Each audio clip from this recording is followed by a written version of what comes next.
Olá, sejam muito bem-vindas e bem-vindos ao nosso podcast O Espírito do Evangelho. Aqui é Antônio Campos.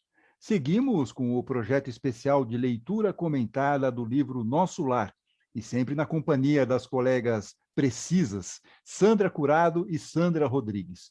Toda quarta-feira trazemos um episódio em que analisamos um capítulo do livro Nosso Lar, obra do autor espiritual André Luiz, pela psicografia de Francisco Cândido Xavier. Lembrando que você pode acompanhar os programas em nosso canal no YouTube ou pelos tocadores de áudio, como Spotify, Google Podcast, Deezer, Apple, entre outros. Em todas essas plataformas é só procurar pelo nome do canal, O Espírito do Evangelho. Bom, no último episódio analisamos o importante capítulo 4, O Médico Espiritual. André Luiz é analisado por Henrique de Luna, o tal médico espiritual mencionado no título do capítulo, que faz o diagnóstico que choca o nosso querido autor espiritual: suicídio inconsciente. Henrique de Luna explica que, quando encarnado, André Luiz não cuidou corretamente do corpo, exagerando na comida e na bebida, e também tinha sífilis. Por isso, ele era considerado um suicida inconsciente.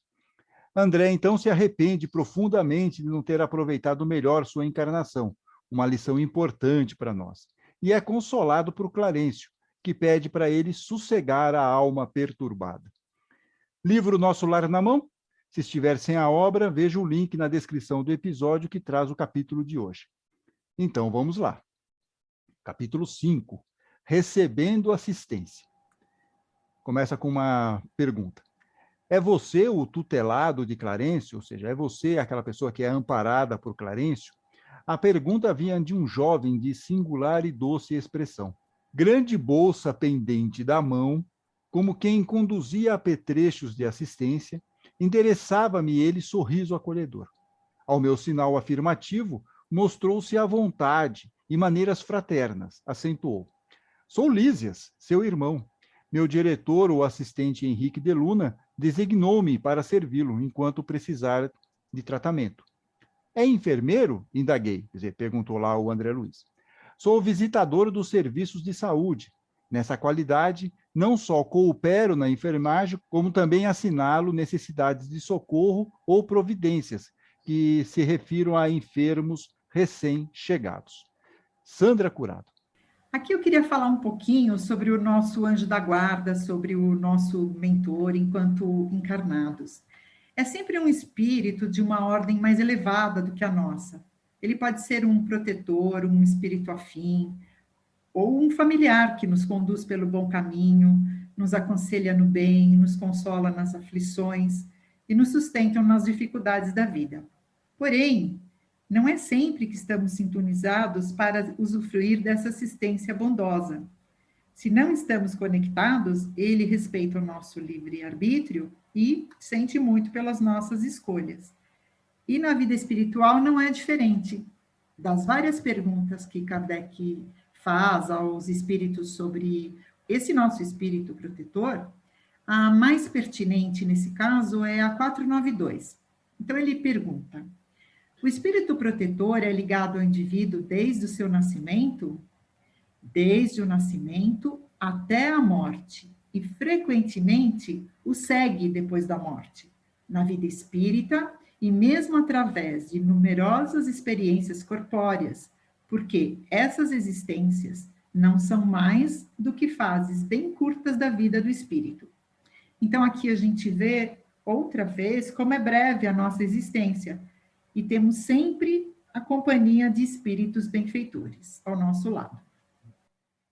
Exato. Sejam eles protetores, efetivamente, aqueles que ficam ao nosso lado, ou como espíritos como o Lísias, o Clarencio, que estão sendo descritos, que são espíritos benfeitores e que estão lá ajudando meio no atacado, né? Estão ajudando todos os espíritos que, de repente, são recolhidos e vão ser tratados lá. Notando-me, então, a surpresa, disse aqui o André Luiz, descrevendo a surpresa, ele ficou surpreso com as informações que o Lísias estava prestando. O Lísias explicou. Nas minhas condições, há numerosos servidores em nosso lar. O amigo ingressou agora na colônia e, naturalmente, ignora a amplitude dos nossos trabalhos. Para fazer uma ideia, basta lembrar que apenas aqui, na seção em que se encontra, existem mais de 1.000 doentes espirituais. E note que este é um dos menores edifícios do nosso parque hospitalar. Tudo isso é maravilhoso, exclamei. E aqui acho que vale a pena a gente fazer uma parada, porque daqui para frente vai ter uma série de colocações do Lísias sobre os doentes e tudo mais. Então, acho que é bom a gente dar uma parada e fazer primeiro uma análise aqui de um trecho da questão 247 do Livro dos Espíritos. Está lá no... É o ensaio teórico da sensação dos espíritos. Acho que isso aqui é bacana para explicar primeiro essa ideia da sensação, o que está acontecendo aqui, né? Então, o Kardec diz o seguinte: é necessário nos precavermos de confundir as sensações do perispírito com as do corpo. Liberto do corpo, o espírito pode sofrer, mas esse sofrimento não é o mesmo do corpo. A dor que o espírito sente não é a dor física propriamente dita, é um vago sentimento interior de que o próprio espírito nem sempre tem perfeita consciência, porque a dor não está localizada e não é produzida por agentes exteriores. É antes uma lembrança também penosa. Algumas vezes há mais de uma lembrança. Depois segue aqui que nós vamos retomar esse artigo, vou deixar também a descrição, um link para vocês poderem ler esse artigo, que é muito interessante, do 247, porque nós precisamos preparar aqui o que vai acontecer a partir de agora. Quer dizer, vai ter uma série de descrições. Ele está falando que tem mais de 1.000 doentes espirituais e tal, mas nós temos que entender o que está acontecendo aqui. O que Kardec nos explica sobre esse ensaio teórico, né, dessas sensações dos espíritos. E quando você vai lá para o livro Céu e Inferno, esse livro é um livro que um dia nós vamos ler. Eu já falei isso aqui, eu acho, mas se não falei, fico falando aqui, que a gente precisa estudar mais esse livro, O Céu e o Inferno, só para vocês terem uma noção. O Kardec ele não pega, ele não faz uma triagem, ele não faz um denominador comum das informações dos espíritos que estão na erraticidade e traz informações de lá. Ele faz um negócio muito legal, ele pega e separa as declarações dos espíritos, então espíritos felizes, espíritos numa condição mediana, espíritos arrependidos, sofredores e tudo mais. Então ele pega esses espíritos e coloca dessa maneira. Então nós vamos ver aqui, por exemplo, um espírito que numa condição mediana, que é a Anne Belleville, espero que seja esse o nome da moça aqui. Então, ela desencarnou, passou 3 anos sofrendo, teve uma doença muito séria, eles não falam exatamente o que foi a doença, e aí eles evocam o espírito da Anne Belleville, que fala o seguinte, ela fala assim: não sofro mais, e é para mim um grande alívio. Por esta vez estou bem radicalmente curada, eu vos asseguro. Então, veja, uma pessoa que estava sofrendo, estava doente, passou 3 anos doente, não conseguia nem sair da cama. Quando ela desencarna, e é uma pessoa que é um espírito que Kardec coloca como uma condição mediana, não estava sofrendo mais nada, não tinha dor mais alguma. Bem, aí nós vamos para o espírito sofredor, que é o Auguste Michel.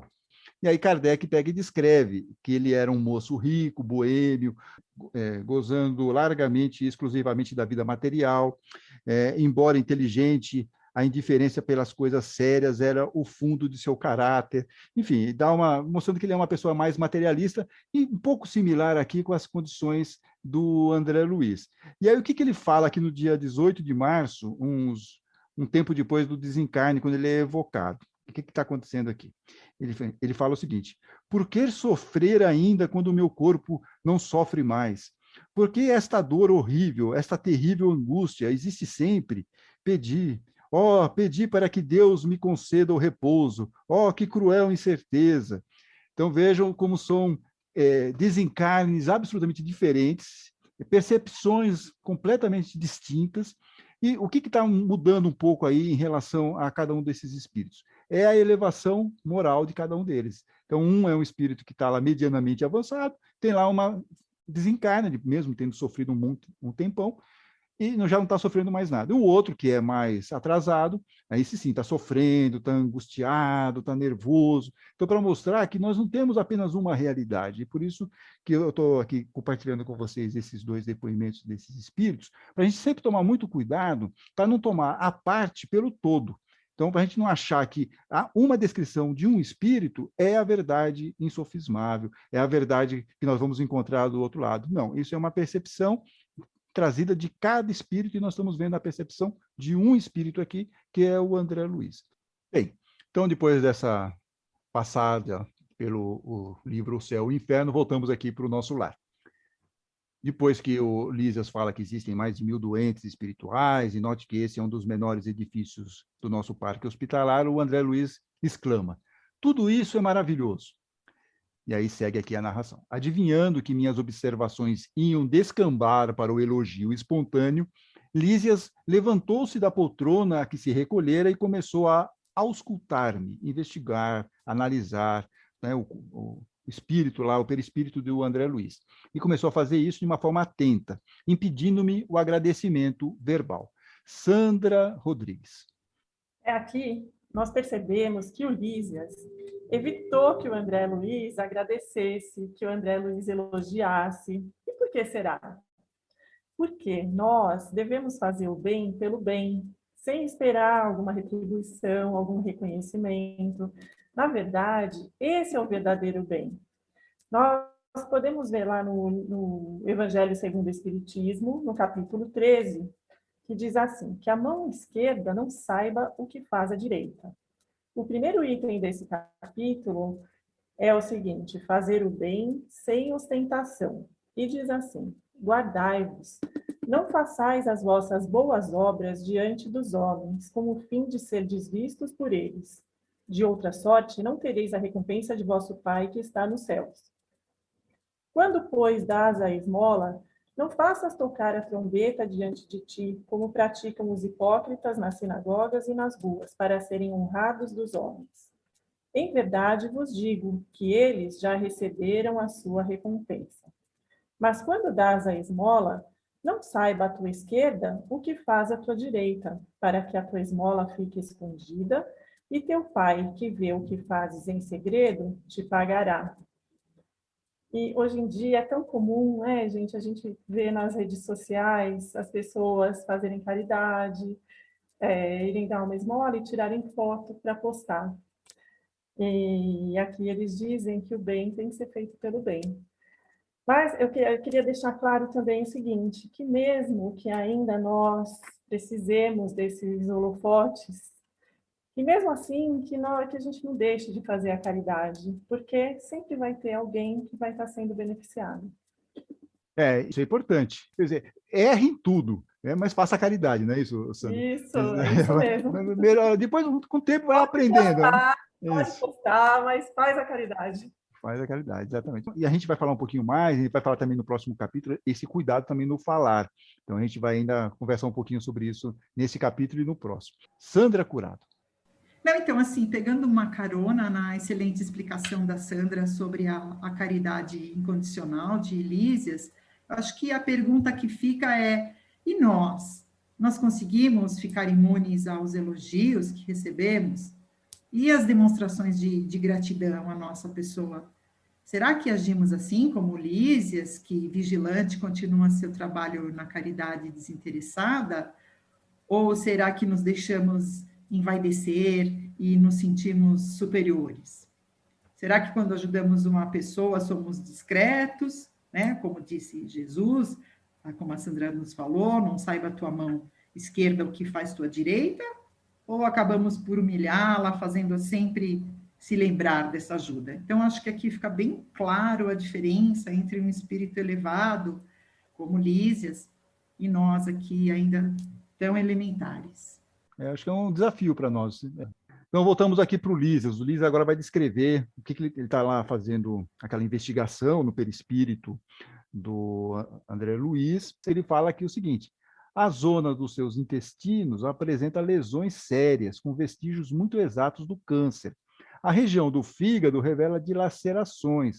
A dos rins demonstra característicos de esgotamento prematuro. Então, veja, ele não está analisando os órgãos, porque não existe mais órgão, ele é um espírito. Mas pode ser que realmente tenha ficado algum tipo de marcação, né, no perispírito do André Luiz, e ele está fazendo essa análise. Aí o Lísias, diz aqui o André Luiz, sorrindo, bondoso, acrescentou: sabe o irmão o que significa isso? Sim, repliquei.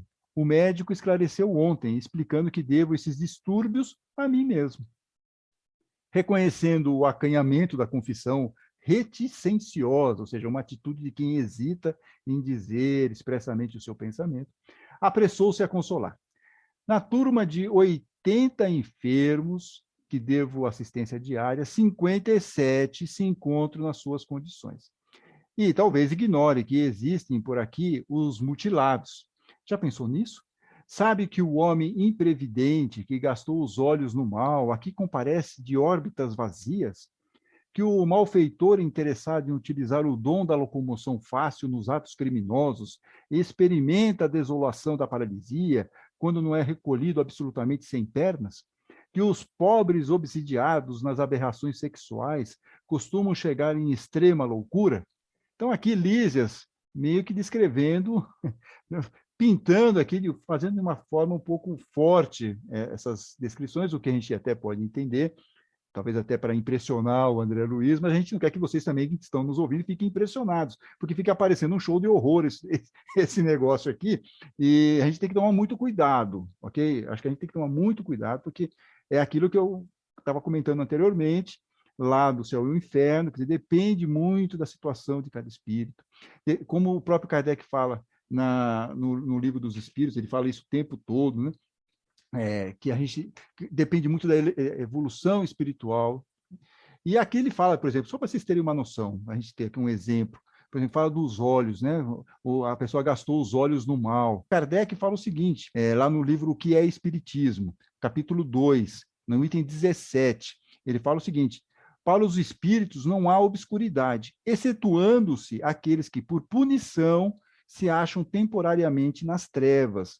Como que esses espíritos se livram dessa privação visual temporária? E na obra O Céu e o Inferno, de novo, O Céu e o Inferno, lá no capítulo 7, no Código Penal da Vida Futura, Kardec esclarece que o arrependimento é a condição necessária para que o espírito saia da situação de expiação que anulava a sua percepção de ver e poder, então, recuperar a sua visão espiritual, prejudicada provisoriamente, perfeito? Provisoriamente. Então, é um momento lá, o espírito está perturbado, ele está achando que ele está sem mão, que ele está sem olho, mas não é isso que está na realidade. Só para a gente tomar esse cuidado, porque senão, do jeito que ele colocou aqui, o Lísias, fica parecendo que é um negócio assim, puxa, temos um pavilhão de pessoas, todo mundo que vem para o nosso lar está tudo assim, estropiado, né? Mas isso depende muito da condição espiritual e são todas questões provisórias e que vão poder ser resolvidas e quando eles tiverem aquele momento de arrependimento, como o André Luiz teve. Quer dizer, quando é que o André Luiz é socorrido? Quando ele se arrepende da encarnação, que ele não utilizou corretamente, ele faz uma oração muito sincera, e aí sim ele é resgatado. Bom, obviamente, da mesma forma que nós ficamos um pouco perplexos aqui com a descrição do Lísias, o próprio André Luiz disse que também ficou. Então ele falou o seguinte, identificando-me a perplexidade natural, prosseguiu aqui o Lísias. E aí o Lísias fala: o nosso lar não é estância de espíritos propriamente vitoriosos, se conferirmos ao termo sua razoável acepção, ou seja, seu significado. Somos felizes porque temos trabalho, e a alegria habita cada recanto da colônia porque o Senhor não nos retirou o pão abençoado do serviço. Sandra Rodrigues. Aqui nesse parágrafo tem duas coisas. A primeira é falar isso que o Antônio falou antes, que no nosso lar, os espíritos que chegam lá estão ou na mesma situação que o André Luiz, ou até piores. Inclusive o Lísias também chegou numa situação parecida. E aí eles são cuidados, são tratados, e eles passam a auxiliar, eles passam a trabalhar, como nós vamos ver durante todo o livro, que essa é a situação. Então, no Livro dos Espíritos, uma das leis morais é a lei do trabalho. E é lógico que, como nós vivemos no mundo material, nós precisamos do trabalho material para sobreviver, para suprir as nossas necessidades materiais. Mas o trabalho não é só isso. Na questão 675 do Livro dos Espíritos, o Kardec pergunta: devemos entender por trabalho apenas as ocupações materiais? E a resposta: não, porque o espírito também trabalha, assim como o corpo. Toda ocupação útil é trabalho. E na questão 678, a pergunta é a seguinte: nos mundos mais avançados, o homem está submetido à mesma necessidade de trabalhar? E a resposta: a natureza do trabalho guarda a proporção com a natureza das necessidades. Quanto menos materiais são as necessidades, menos material é o trabalho. Mas não julguem por isso que o homem permaneça inativo e inútil. A ociosidade seria para ele um suplício em vez de ser um benefício. Por isso que o Lísias fala, somos felizes porque temos trabalho. Porque a ociosidade, tanto aqui quanto no plano espiritual, é uma porta de entrada para os pensamentos ruins. E é engraçado como nós encarnados, nós não temos muito essa noção do trabalho no plano espiritual, né? Porque quando alguém morre, nós falamos, ele descansou. Ou então, quando a gente está muito cansado, fala, eu só vou ter descanso quando eu morrer. E não é assim, não, porque às vezes a pessoa vai trabalhar mais lá do que aqui. Essa pessoa vai ter noção de tudo que deixou de fazer aqui e lá no plano espiritual vai ter que arregaçar as mangas. É verdade, viu? Não vai ter rede, não, e nem vai ficar tocando harpa em alguma nuvem, tem esse ponto também. Legal. Bom, o Lísias, então, explica aqui da questão do trabalho. Aproveitando a pausa mais longa, diz aqui o André Luiz, exclamei sensibilizado. Continue, meu amigo, esclareça-me. Sinto-me aliviado e tranquilo. Não será esta região um departamento celestial dos eleitos? Lísia sorriu e explicou.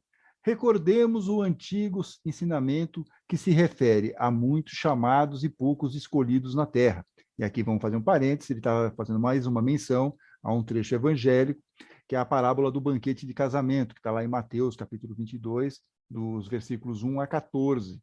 E ele vai falar mais um pouquinho sobre essa questão do banquete mais para frente aqui. Então, diz aqui o André Luiz. E vagueando o olhar no horizonte longínquo, como a fixar experiências de si mesmo no painel das recordações mais íntimas, acentuou.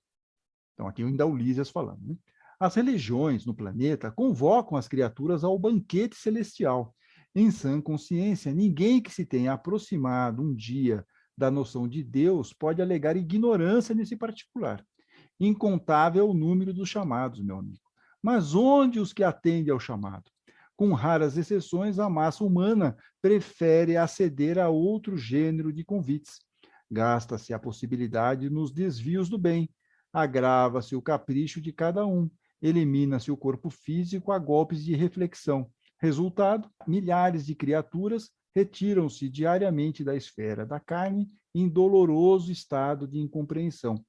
Multidões sem conto erram em todas as direções nos círculos imediatos à crosta planetária, constituídas de loucos, doentes e ignorantes. Sandra Curado. Aqui temos bastante coisa para refletir, né? Gasta-se a possibilidade nos desvios do bem. Quando que acontece isso? Quando a vida nos oferece oportunidades para agirmos na caridade, na solidariedade, no trabalho edificante, fraterno. E aí a gente acaba sempre arrumando tantos empecilhos para deixar para depois.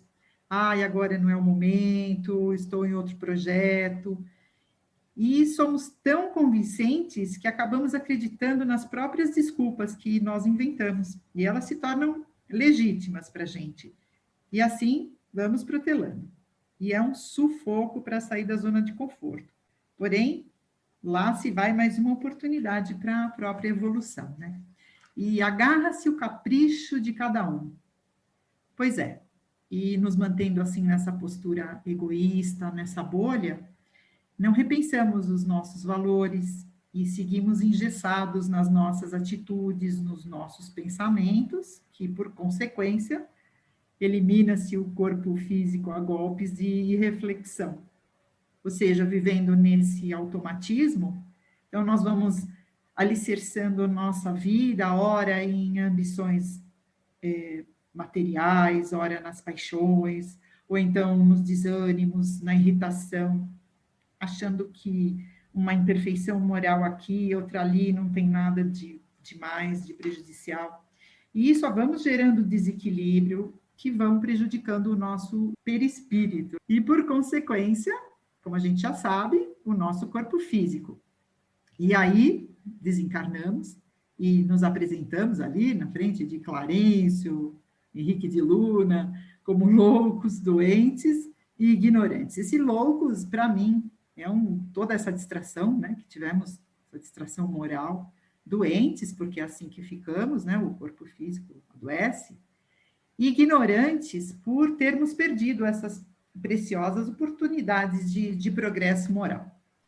Bem, na questão 909 do Livro dos Espíritos, Kardec pergunta: o homem poderia vencer as suas más tendências pelos seus próprios esforços? Sim, e às vezes com pouco esforço. O que lhe falta é a vontade. Ah, como são poucos os que se esforçam. Essa resposta dos espíritos, do Livro dos Espíritos, é fantástica. Como é fácil? É fácil, mas falta o quê? Vontade. E aí, acho que até isso acaba atrapalhando um pouco, pesou um pouco para o André Luiz, quando ele percebe que ele podia ter feito muito mais, né? E era só uma questão do quê? De vontade, de ele se interessar um pouquinho mais. Mas isso não aconteceu. Bom, então aqui ele está falando essa questão aqui dos loucos, doentes, ignorantes, o Lisa está explicando. O André Luiz volta falando o seguinte: notando minha admiração, interrogou: acreditaria, porventura, que a morte do corpo nos conduziria a planos de milagres? Somos compelidos a trabalho áspero, a serviços pesados, e não basta isso. Se temos débitos no planeta, por mais alto que ascendamos, é imprescindível voltar para retificar, lavando o rosto no suor do mundo, desatando algemas de ódio e substituindo-as por laços sagrados de amor. Não seria justo impor a outrem a tarefa de mondar, ou seja, corrigir o campo que semeamos de espinhos com as próprias mãos. Sandra Rodrigues. Bom, a primeira coisa aqui é que nós já falamos algumas vezes aqui no podcast, é que quando nós desencarnamos, nós continuamos exatamente aquilo que nós somos. Seria tolice nós imaginar que depois que nós morremos, nós vamos nos tornar, um passe de mágica, pessoas melhores. E a outra coisa, bem importante aqui, que ele falou, é que eu já falei agora há pouco sobre o trabalho no mundo espiritual, e o Lísias fala: somos compelidos a trabalho áspero, a serviços pesados. Mas o que ele diz? Não basta. Mesmo com esse trabalho árduo, nós não vamos apagar os nossos débitos cometidos durante a nossa encarnação. E outra coisa que ele fala: essa retificação vai ser nossa, não dá para terceirizar, não dá para contratar alguém e falar: ó, vai lá no meu lugar e ir lá resolver para mim tudo que eu não fiz na outra encarnação. Não, é intransferível. Por isso que quanto mais rápido a gente aprender, menos nós vamos ter que reencarnar, né? Então, vamos arregaçar as mangas e tentar fazer agora mesmo, para não sofrer tanto. Exato. E aí, quando ele fala aqui, por exemplo, que ele é imprescindível voltar. O que é o voltar? Voltar é ser encarnado. Né? Você consegue resolver alguma coisa no plano espiritual, você consegue ter alguma elevação, mas tem algumas coisas que você tem que vir para a encarnação. E por quê? Então, precisa retificar, precisa acertar algumas questões, lavando o rosto no suor do mundo. Tem que trabalhar aqui, tem que viver esse mundo material aqui e tentar sair da melhor forma possível, desatando algemas de ódio. Então, aquelas pessoas com quem a gente teve no passado brigas, desentendimentos, inimigos, raiva, ódio e tal, tem que voltar para, de repente, poder se harmonizar com essas pessoas. Então, esse aqui é um dos exemplos que, enfim, não fica mais, acho que fica mais prático ou é mais assertivo fazer isso no plano carnal do que fazer isso no plano espiritual. Talvez não tenha o mesmo valor.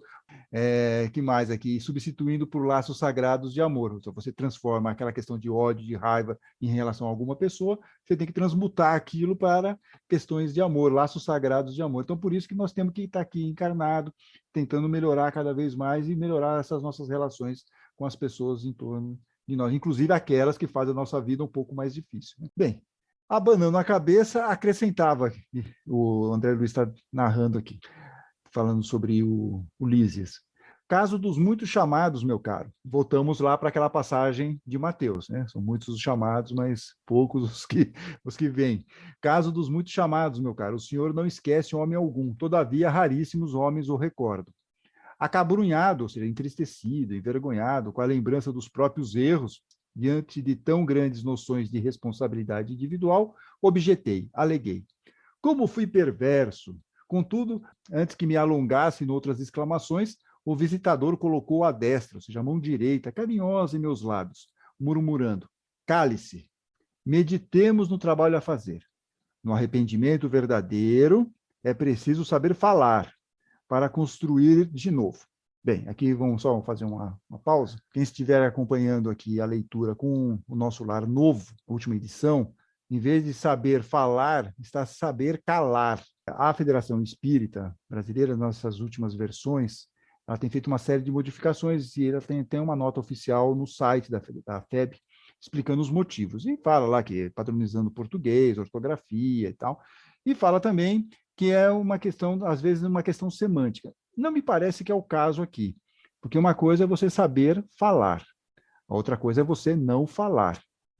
São coisas distintas, eu acho que aqui há um equívoco. As minhas colegas, antes aqui de nós começarmos a gravar, elas acham que a mudança foi por causa do cálice, que abre aqui a conversa. É um cálice. Então, para a situação ornar, então colocou o cálice lá na frente e coloca aqui, é preciso saber calar. É uma possibilidade, mas no meu entendimento, o original deveria ser preservado. Depois dessa frase aqui do Lísias, em seguida aplicou-me, diz aqui o André Luiz, passes magnéticos, atenciosamente, fazendo os curativos na zona intestinal. Então, ele estava lá aplicando os passes naquela região que ele identificou lá no perispírito do André Luiz, que estava algum problema. Diz aqui o Lísias. Não observa o tratamento especializado da zona cancerosa? Pois note bem, toda medicina honesta é serviço de amor, atividade de socorro justo. Mas o trabalho de cura é peculiar a cada espírito. Meu irmão será tratado carinhosamente, sentir-se-á forte, como nos tempos mais belos da sua juventude terrena.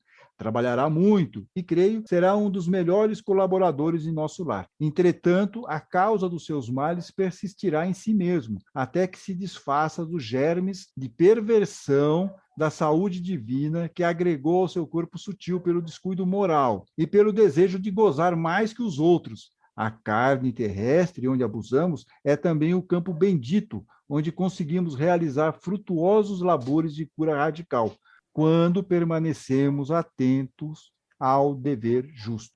Sandra Curado. Aqui, Lísias está deixando bem claro, né, a diferença entre o tratamento e cura. Então, assim, vamos colocar um exemplo, assim, bem prático que todo mundo vai entender.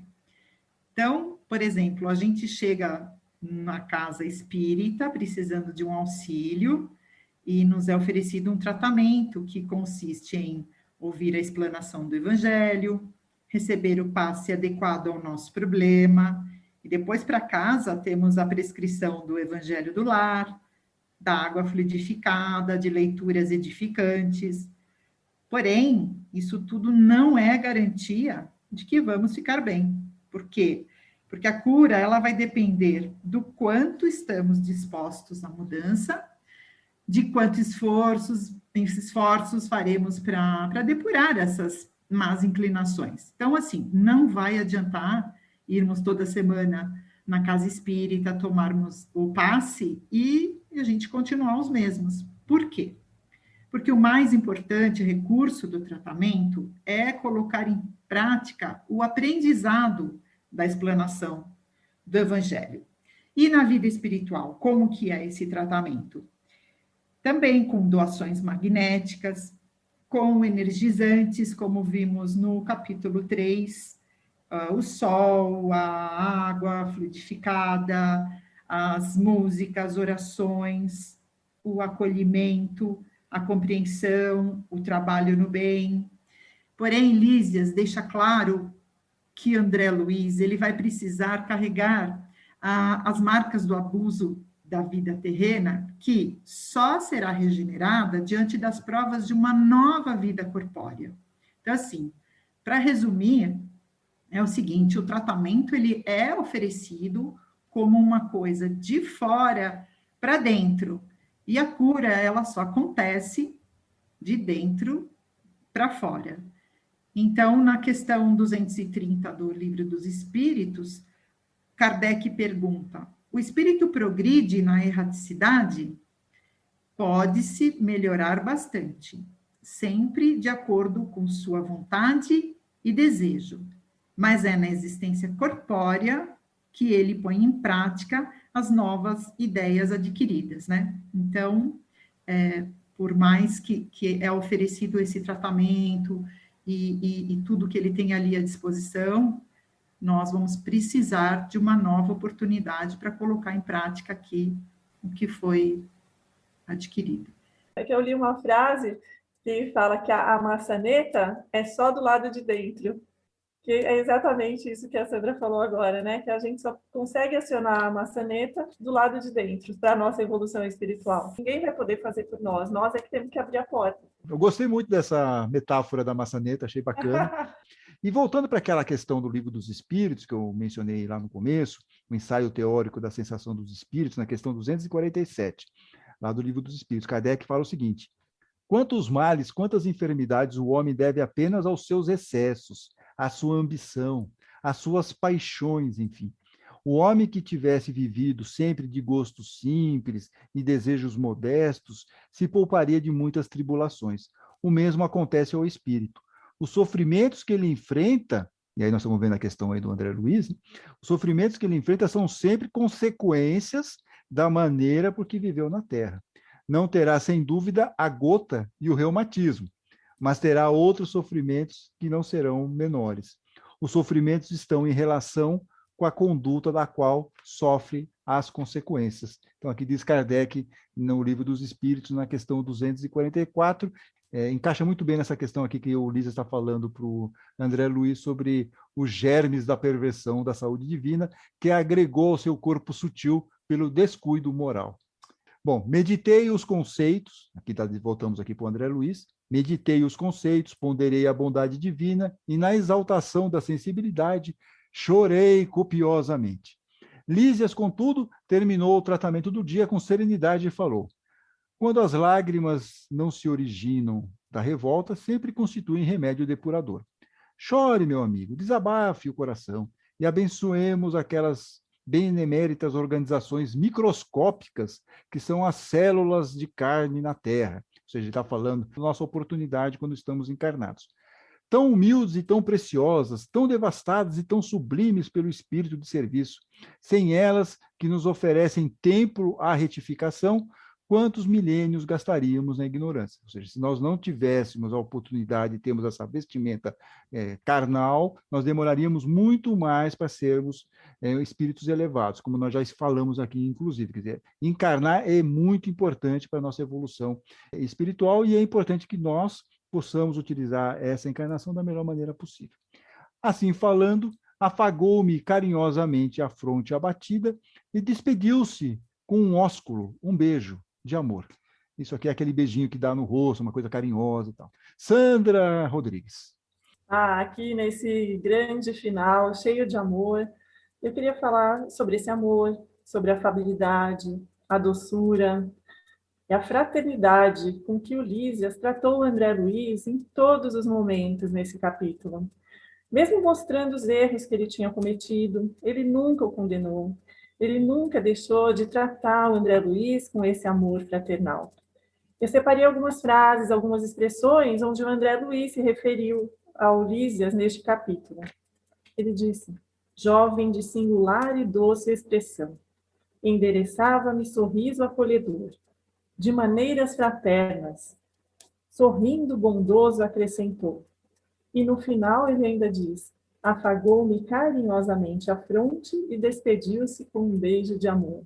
Como nós vimos no capítulo anterior, o André Luiz ele ficou desamado com o comportamento amoroso com que o Clarencio e o Henrique de Luna o trataram. E agora o Lísias, dando todas as explicações que ele precisava ouvir, com firmeza, com clareza, mas com esse mesmo comportamento fraterno e amoroso. E aí, lendo tudo isso, eu me lembrei de um ensinamento de Jesus, que é a regra de ouro, que aparece nos evangelhos de Mateus e de Lucas, e que fala assim: tratai os outros assim como querem que vos tratem. Então, como é que a gente quer, né, que as pessoas nos tratem? Com amor, com carinho, com fraternidade. Então, fica aqui esse convite, inclusive para mim, para a gente começar a tratar as pessoas do jeito que nós gostaríamos de ser tratados. Vamos lá? Muito bom, eu também me incluo, tenho certeza que a Sandra Curado também. Depois da leitura comentada, chegou a vez de colocarmos a correspondência em dia com as nossas queridas ouvintes e os estimados ouvintes, que estão enviando cada vez mais mensagens pelas redes sociais de O Espírito do Evangelho, lá no Instagram, no Facebook, Twitter. Também estou enviando mensagens pelo nosso canal no YouTube e nos grupos do WhatsApp e Telegram. E links para entrar nesses grupos estão lá na descrição do YouTube. E vamos começar com a Sandra Rodrigues. As nossas ouvintes, Cristina Tsanacalhotes e Cecília Maduro, disseram estar um pouco atrasadas com os podcasts, mas que estão gostando muito e agradeceram a oportunidade. Nós é que agradecemos, meninas, e não tem nada de atraso, não, é para ouvir quando der mesmo. E até uma dica legal, para você não se perder, puxe agora, quais são os capítulos? Aliás, são duas dicas. A primeira é que no YouTube tem uma playlist específica desses programas, estão todos lá organizadinhos por ordem de publicação. E a segunda situação é para vocês se inscreverem. Se inscrevam lá no YouTube para seguir o canal, ou nos tocadores de áudio, tipo Spotify, para vocês sempre receberem as atualizações. Depois desse aviso, depois dessa dica, vamos seguindo aqui com as nossas mensagens. A Silmara Lauar ouviu atentamente o importante episódio 4, o médico espiritual. E apesar de achar que pegamos um pouco pesado com o André Luiz, ela gostou muito do comentário final, que diz mais ou menos isso. Acho que até foi a Sandra Curado que falou. Erramos muito, mas nosso Pai, que nos ama, nos dá sempre a chance de recomeçar. E aí, diz a Silmara, ela ficou feliz com esta frase. Legal, Silmara. Obrigado pelo comentário. O texto do capítulo realmente é muito focado no desperdício da reencarnação de André Luiz, tanto que ele recebe o diagnóstico, né, vamos dizer assim, o diagnóstico de suicida inconsciente. Acho que a mensagem importante desse capítulo é aproveitarmos bem a nossa encarnação. Mas óbvio que isso traz certos desconfortos, não é, Sandra Curado? Parece que um ouvinte, inclusive, mencionou isso. Exatamente, Antônio. A ouvinte Cristina enviou uma mensagem pelo WhatsApp dizendo sobre o capítulo 4. Hoje foi punk. Tudo que como, bebo, penso, falo, temos que redobrar a atenção. E o fundamental é não sofrermos e usarmos o bom senso. Dificilmente vamos conseguir mudar muitos hábitos ou todos os hábitos negativos arraigados, mas o que der para mudar já será uma vitória. E cada um dentro do seu passo, do seu tempo, sem sofrer muito. Tá bom, Cristina? Vamos lá, Sandra Rodrigues, que mais que você selecionou para nós de mensagem? Eu quero mandar aqui, aproveitar para mandar um beijão para a turma do Fundão, em especial para a Rita, a Regina, a Cláudia e a Rosana, que mandou uma mensagem muito carinhosa, dizendo estar adorando os comentários e disse como é bom fazer essa releitura com vocês. Obrigada, pessoal. Tamo junto. Exatamente. E sobre o capítulo 2, Clarencio, a ouvinte Mirela Munhoz enviou um áudio para nós. Vamos ouvir um trechinho do depoimento aqui da Mirela. É impressionante como o poder do pensamento, o poder do padrão vibratório e, principalmente, o poder da oração faz toda a diferença. Porque o André Luiz, ele sempre foi muito ligado à parte material. E aquele pequeno momento lá que ele pensa em fazer uma oração, que ele eleva um pouquinho o pensamento, o negócio já modifica. Então ele sai das trevas e aí ele já é socorrido, né? Então, assim, é impressionante isso para mim ficou muito claro que realmente quando você se vê numa situação ruim, né? Até nós encarnados, quando a gente está numa situação ruim, que você acha que não tem mais a luz no final do túnel, você eleva um pouquinho o seu pensamento, você faz uma prece sentida, aquela conversa sincera com Deus, que o seu padrão já muda, você já se modifica, né? Então, muito legal isso, achei muito bacana, ficou muito claro isso. Legal, Mirela, é isso mesmo. Elevar o pensamento nos ajuda muito. E se você quiser, você que está nos ouvindo, quiser nos enviar áudios, é só nos passar o arquivo pelo WhatsApp, fazer essa gravação lá pelo WhatsApp e pelo Telegram. Links nas descrições do episódio lá no YouTube.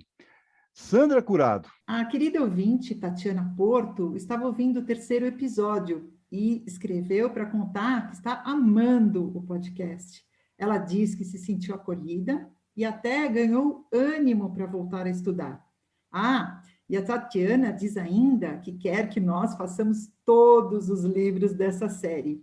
Diz ela, porque enfim estou entendendo. Olha aí, Antônio. Olha, bacana, Tatiana. Realmente obrigado pela mensagem e pela ideia e pelo incentivo, mas eu não sei se nós teremos fôlego para fazer a leitura comentada de todas essas obras do André Luiz. Mas nós vamos analisar com carinho aqui. Nós três vamos analisar com carinho. Mas legal, obrigado pelo incentivo.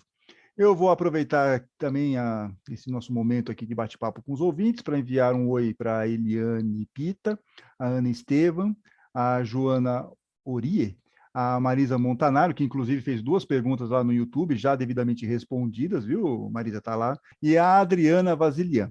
O Luiz Eduardo menciona no capítulo 3, a oração coletiva, o cajado de Clarencio. Diz o Luiz, lembra o cajado do mago Merlin, da tábua redonda do rei Arthur. Diz ele ainda que a oração do final da tarde, mencionada nesse capítulo, parece a hora do Ângelus da igreja. Seria coincidência? Pergunta o Luiz Eduardo. Boas provocações do Luiz, adoro. Realmente, espírito precisa se apoiar em cajado? É uma daquelas descrições polêmicas do nosso lar, assim como certa ligação com ritos religiosos. Mas, como eu disse já em episódios anteriores, tirando esses pontos polêmicos, o livro traz muitos ensinamentos importantes para nós, para a nossa evolução espiritual, como vimos no capítulo 4, e veremos também no próximo episódio, que tem o título Precioso Aviso. É o momento em que Clarencio vai passar mais uma importante orientação ao pupilo André Luiz, que ouviremos na próxima semana. E, claro, estão todos convidados para seguir mais esse episódio. Até lá, fiquem bem, fiquem com Deus.